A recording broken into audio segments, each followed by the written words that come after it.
Ini adalah tahun kelima sejak manusia menghilang. Jalanan di bumi, semuanya hilang dan tertutupi rumput hijau. Singa dan harimau yang berhasil kabur dari kebun binatang, dan juga badak, berada di dalam kota, di pusat kota. Sekarang menjadi hutan. Tahun ke-20 sejak manusia menghilang. Tinggi laut mulai naik. Tidak ada manusia, seperti kota London ini, dengan mudahnya tenggelam dalam lautan. Tahun ke-25 sejak manusia menghilang.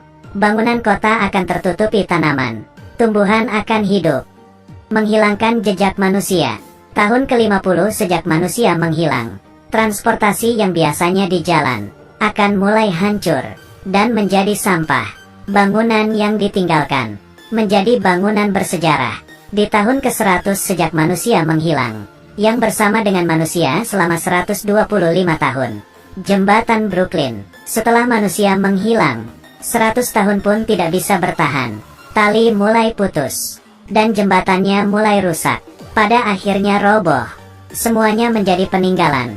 Bangunan-bangunan roboh, dan buku-buku dalam perpustakaan. Semuanya juga menjadi abu. Dan itu semua kita kira peradaban ukiran batu yang kita tinggalkan. 150 tahun sejak manusia menghilang. Jalanan di jalan akan mulai roboh, dan bangunan tinggi menjadi tempat tinggal berbagai burung dan binatang kecil, menjadi suatu ekosistem. Dan di saat itu, berbagai makhluk hidup air mulai bertambah. Tidak ada populasi yang diakibatkan manusia, membuat perkembangan makhluk hidup semakin cepat. Dengan hanya 150 tahun, peradaban diturunkan dari generasi ke generasi. Tidak banyak yang tersisa. Kemudian banyak bangunan tinggi yang roboh.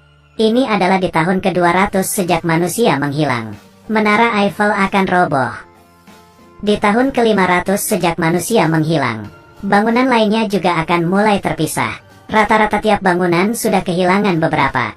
Di tahun ke-100 hingga 500 sejak manusia menghilang, adalah waktunya dunia memasuki zaman kerobohan.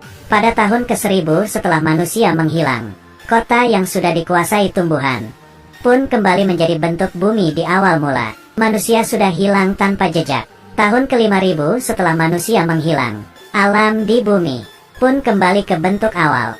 Udara semakin bersih, air semakin jernih. Setelah manusia hilang selama 10.000 tahun, makhluk pintar pun menggantikan manusia dan mulai mengontrol bumi.